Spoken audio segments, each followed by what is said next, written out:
So you said, you know, the inflection point. Do you think that inflection point is spurred by COVID? I mean, we did discuss that, but where is this convergence like lifting because of COVID, or how has COVID affected the real world evidence and how we're going to be seeing it in the future? I think these trends have been underway, and I felt that there was an inflection point before, you know, COVID came along. I mean, last year I was talking about the fact that FDA was making a big push into trying to use real world evidence as part of its regulatory decision making through the resources that they got to consolidate EHR data in the same way that they had created the Sentinel database more than a decade ago. They were going to create a sort of side effort, if you will, or something commensurate with that, using EHR data for using real world evidence for more real-time, near real-time regulatory decision-making in the post-market and also for pre-market. I thought that that was a tremendous inflection point in this whole data environment, that it was going to accelerate adoption and utilization by the regulators, and that in and of itself would create a framework in the market that I think would help the adoption in other realms. I mean, that's been going on, but having a regulatory agency step in and sort of validate the methodologies and adopt them for its own purposes and put out guidance around them, I think is a tremendous accelerant. COVID clearly has, I think, been a tailwind under these trends because we've had to do things differently.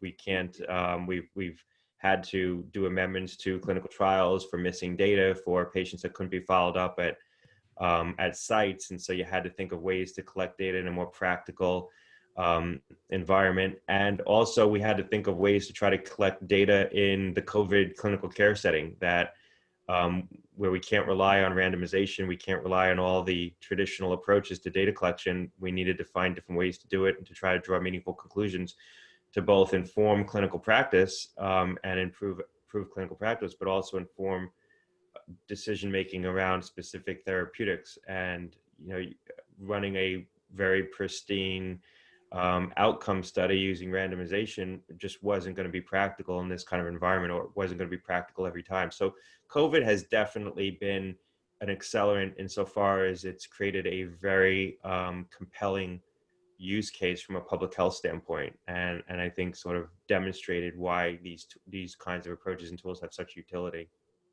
I want to compliment what Dr. Gottlieb just said, maybe with some anecdotes on our end. So certainly, as far as some of the more decentralized or remote data gathering exercises are concerned and using real world data, what we've seen on our end is that the pandemic has been a catalyst in that regard. To share some quick data, you know, if I look at decentralized clinical trials as an example or as a leading indicator here, pre-pandemic, we probably had about 5 of these running within our organization. We're over 100 now.